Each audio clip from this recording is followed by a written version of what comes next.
It is what we're thinking about, and what we're thinking about is evolved communication. Hello, and welcome to the Mile High Church podcast. This is the place where we connect and converse to explore communication in our relationships, our social world, inner development, and spirituality. Today, we open our hearts and we get real. My name is Dr. Barry Ebert. I'm one of the associate ministers at Mile High Church, been the youth director for many years, and it's a real honor for me to be hosting this podcast, bringing different folks in to talk about evolved communication and how we can do a better job of talking to ourselves, talking to each other, and talking to people in the world. So in this episode, we're going to be talking a little bit about our inner critic, that voice that we have inside our head. We're all familiar with it. It can be scolding us. Very rarely is it encouraging us. But it's something that we got to come to grips with and make friends with. My special guest today is Reverend Kay Johnson, who's part of our healing ministry and works with a whole bunch of people. And so she's very familiar with the inner critic and how it can get in the way of our healing. So Kay, welcome. So glad that you're here with us today. And what are your thoughts just about the inner critic and making friends with it? Well, it's for sure true that evolved communication on any levels is going to start with what we're saying to ourselves. And unless you've really thought about that inner critic voice, it just feels like it's always there, and that it can come up with so many things, and that it's not something that we actually have control over, except we do. And so, if you think about it, what might be the notice that this inner critic gives to you very frequently? So, for example, the idea that, boy, you really made a fool of yourself in that meeting. You shouldn't have spoken up. That just didn't work. Or things like, never really quite be able to be as good as your sister. Or things that happened way in the past can be remembered by this inner critic. And so it's just something for us to become aware of and to notice. And when we can notice it, then we actually can be at choice. So the first thing is to pay attention to what that voice is saying to us. And I think that sometimes it comes from things that happened to us in childhood, or the way that we were perhaps disciplined by our parents. Often it was them pointing out what was wrong in order for us to learn to do the opposite, which would then be right. And so, that surely must be part of what you've done, Barry, with all the parenting workshops that you've done. Is that part of where this comes from? Well, I think the style of what you would call negative reinforcement, right? That our parents would tell us when we'd done something wrong to encourage us to do it in a different way, like you pointed out. But we carry those messages with us, like, now look what happened, now look what you've done. And then when we make mistakes or we perceive that we've done something wrong, we hear that voice. We hear that voice of our parents coming through us like, here, you've done it again. You knew better than to do this, but you did this. And it keeps us from moving forward. It keeps us from taking chances. It keeps us from taking risks. And it keeps us from stepping into the world. So I think that the inner critic has a limiting value for us. And we have to be, as you said, aware of it. And then we have to change that conversation. We have to step into it and use our conscious mind to move in the direction we want to go. Yeah, it's so true. And the reason that it seems hard is because we're really hardwired for the negativity. And it's a survival thing. I mean, for millennium, we have been trained to be survivors. And the ones who survived are the ones that we all inherited, and we are from that line. And so the negative is so easy.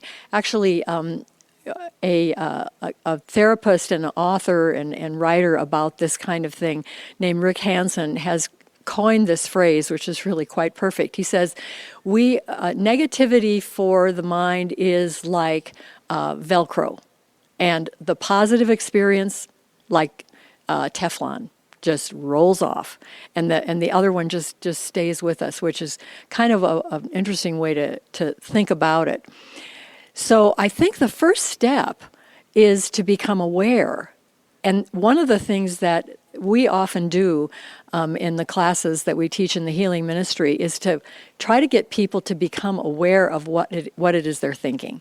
And the best example of that is to put a sticky note on your bathroom mirror, is one of the places. And when you get up in the morning, what are you thinking of first thing when you look in the mirror? I mean, you're going, oh, hi, darling, I love you, or something else. How did I get to be this age? Oh, my goodness, what happened? So to become aware, and that's one of the great things you can do. And actually, you can take those crazy sticky notes and put one on the fridge, one on your computer, and one in the car. And really start to pay attention to what's happening. And we even suggest that you start jotting some of those things down in a journal, and to raise that awareness for sure. One of the things we want to be able to do is to distance ourselves a bit from that inner critic. And then when we do that, then we have more choice as to how we're going to decide what we're going to be thinking about. And one of the ways you can distance yourself is something that was suggested by Julia Cameron, who wrote the wonderful book, The Artist's Way. And what she does, she's an artist and she's also a writer, and she was very familiar with her inner critic. And finally, she decided, I'm going to create a name for this critic and a persona. And so she did. And so the name she created was Nigel. So Nigel was a British interior designer for whom nothing was good enough. And so Nigel would, be critical of her. And when she would recognize that the inner critic was really going to town, she would say to herself, Nigel is here. How interesting. Hello, Nigel. Yes, I hear you, but we're moving ahead here. So you don't want that inner critic driving the car. It's sort of like a person who sits in the back seat and is always telling you how to drive. We've all had that experience. You want to keep that person in the back seat. They're not going to be the driver. So I decided that I would create a persona myself for my particular inner critic, who is fond of saying, deep down, you really don't quite have what it takes. You're really not quite good enough. And that's kind of an underlying belief that unlimited, or a very limiting belief that many of us have.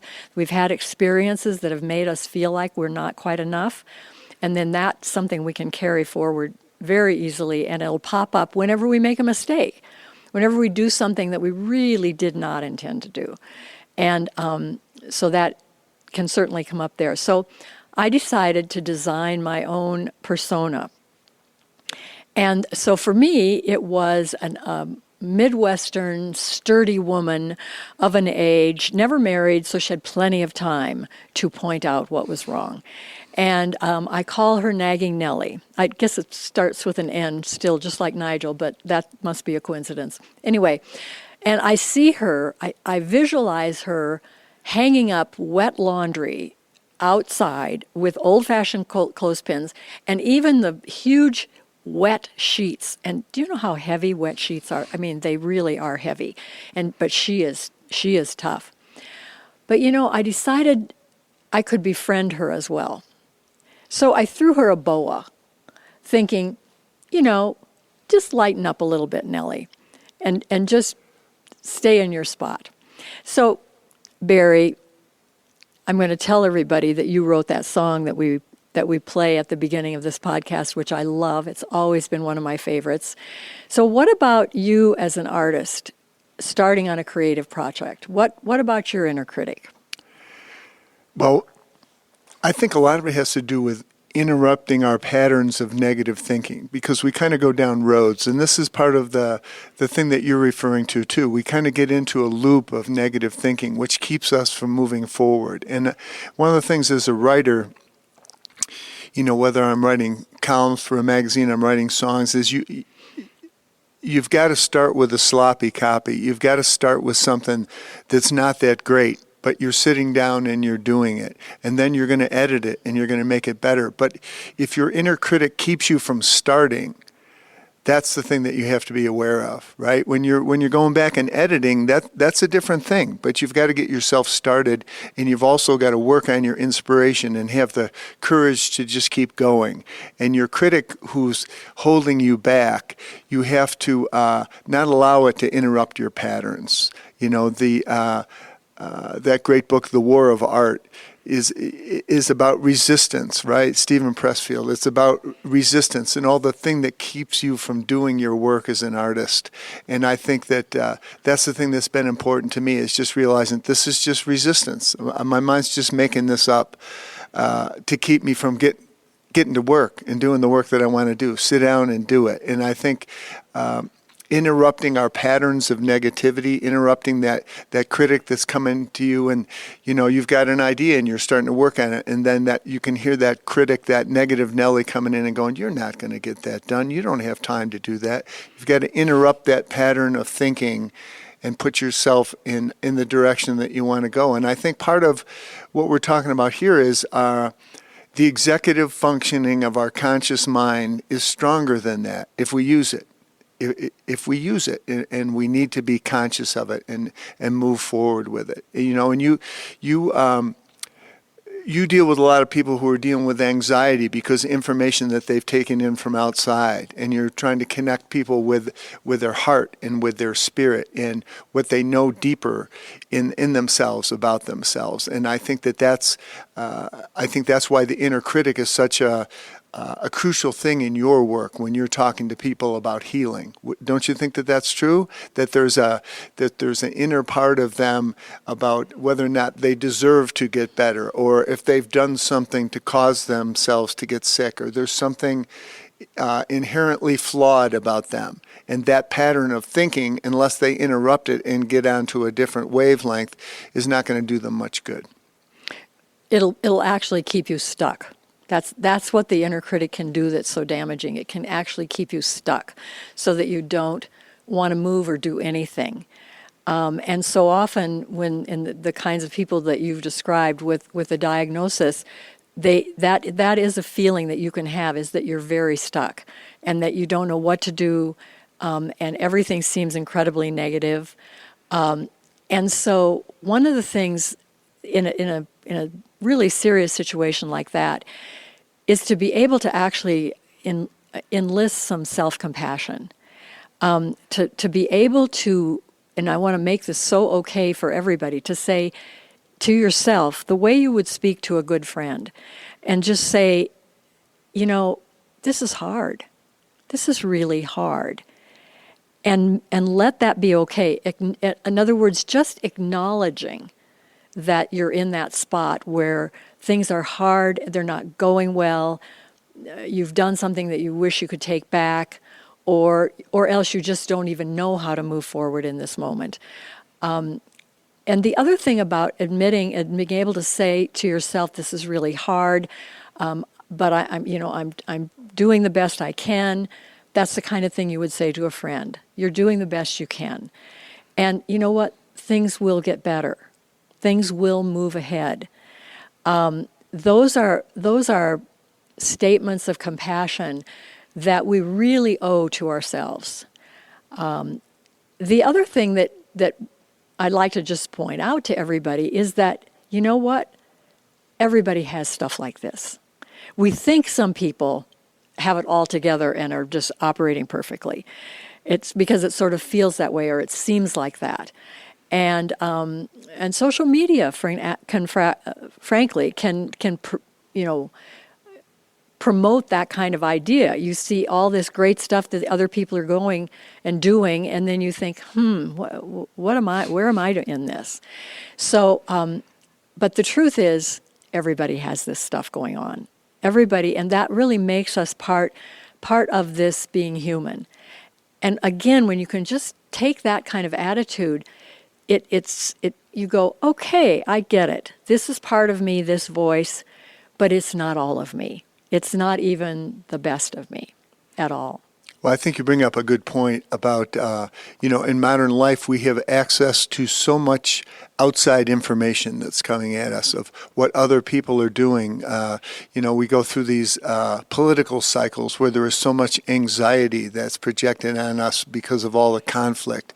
And we're taking that on, and that's working on us as well. And all this inside information, I think we have to balance that with just being able to be with ourselves and to be conscious of our own thoughts and what is it that we're really firing on. What am I firing on today? If I've kind of got the blues about something, to just be able to sit down and go, what is it that I'm really following, the thread of my thinking that's causing me to feel so anxious or to feel so down or so separate? And I think being willing and being able to sit down and look at our thoughts, look at what we're thinking about. That idea that that what we're thinking about is really creating the scenes of our life, painting the scenes of our lives. And I got that when I was reading Emerson once, and he said, a person is what they think about all day long.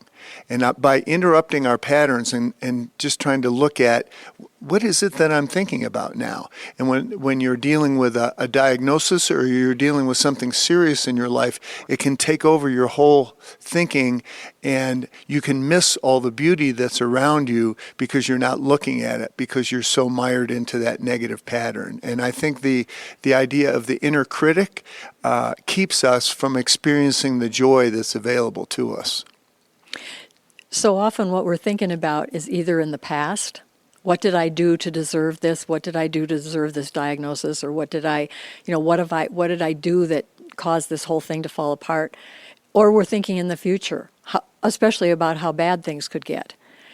And so being in the present, which is part of what that acknowledgement is acknowledging this is how I'm feeling right now, then that can really stop us, and then we go, wait a minute, I'm at choice here. I really am at choice. Well, I think the thing that you brought up about things from our past is there are patterns in our thinking as well, patterns that take us down certain roads, and I think that being more conscious allows us to break those patterns and not stay in them for so long. Because that habitual way of thinking that this always happens to me, or whenever I start something, this happens. Whenever I get into a relationship, this always happens to me. If we can break those patterns in our thinking and realize I've just bought into this narrative about myself. It's not necessarily true. Is this true about me? I think that's one of the greatest gifts that we have about taking our inner critic on, but not battling with it. And I like the thing that you said about befriending it, right? That you've got negative Nellie who's out hanging up the wash, and it's like, that's cool, that's what you're doing, and I got my life going on here too, and we can coexist here. Come on in, but I got stuff to do. And I really like that about befriending your inner critic. Yeah, you can ask yourself some pretty significant questions like, is this true? What I'm saying, is this true? Is it inspiring? Because if it isn't inspiring, how long do I want to stay here? Is it necessary? Do I really need to say this? And then what could I say that would be kind? I mean, I don't even think we were ever taught to think kindly about ourselves. And yet that's really the basis of this self-compassion, is to give yourself the opportunity to think kindly, to speak kindly to yourself in the face of that inner critic. Well, I think that's great because, it brings us back to where you started about thinking about negative reinforcement as a child, that a lot of us grew up with negative reinforcement. Our parents really tried to scold us and put us down when we made mistakes as a way of inspiring us to do it differently. But it doesn't necessarily work that way. And when we carry those patterns with us, we have a tendency to beat ourselves up in the same way. And no one is tougher on us than we are on ourselves, right? We might criticize other people, but our greatest criticism comes towards ourselves. So the thing that you talked about, compassion, of having compassion in our communication with ourselves, is really where having a higher level of communication really begins, of being able to be kinder with ourselves as we go through our days. I know that you have a process that you'd like to do with us here, which might be a great way to get us going on the right track. So I want you to get into that and also kind of explain to us where we're headed. You bet. So yeah, let's do a little short process here where we just take a little break from whatever's going on and deal with this inner critic. So just to become present, and if you're in a place where you can close your eyes, certainly do that. But if you're driving or walking, it doesn't matter. You can leave your eyes open for this one. So bring to mind a time when you have had something that's really distressed you, or maybe you're worried about something right now. Maybe you're stressed about something right now, worried about an argument you had with a family member, or something that isn't going well that you're worried about, some issue like that. And then bring into your mind, as you think about what those words are, just bring your attention to that. What is the critic warning you about? What is that inner voice keep harping on? Who did this? Who didn't do the right thing? What happened? Who said something? Who didn't say something? Whatever those things might be, just give it a little moment of silence to bring all that into your mind.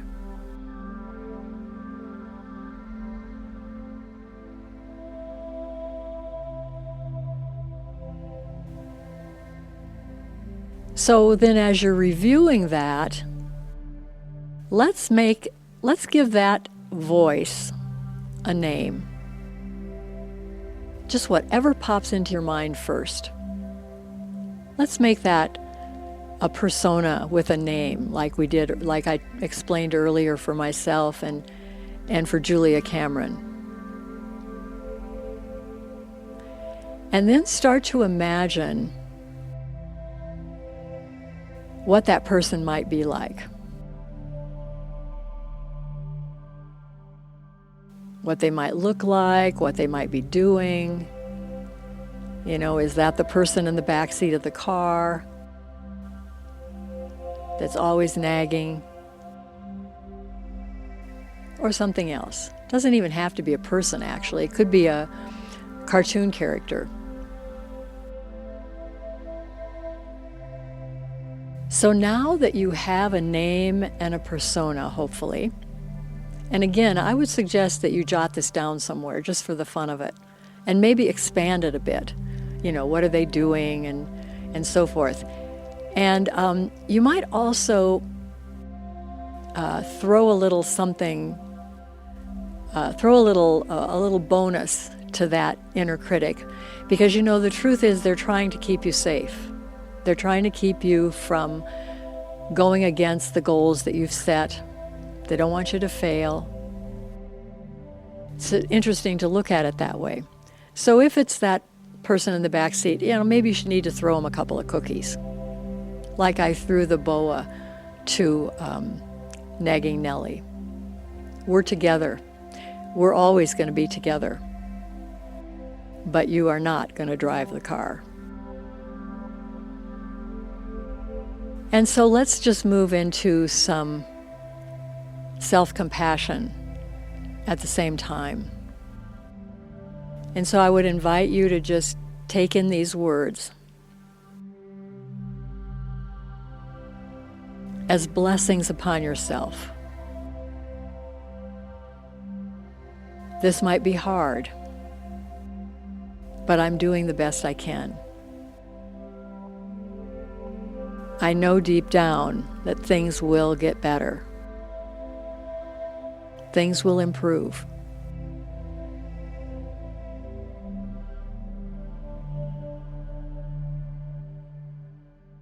And I know that I can be happy, that I can be blessed, that I am certainly one with the universe, one with all of humankind, and each one of us is a divine child of God. And for that reason, I am blessed. I am happy. I am held. And all is well. And so it is.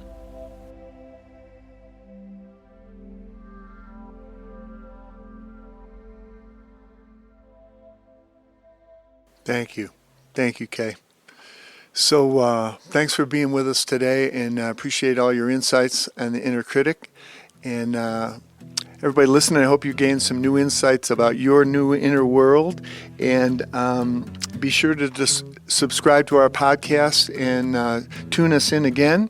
And if you'd like to learn more about our Evolved Communication Initiative at Mile High Church, visit milehighchurch.org. Thanks for being with us today. Peace.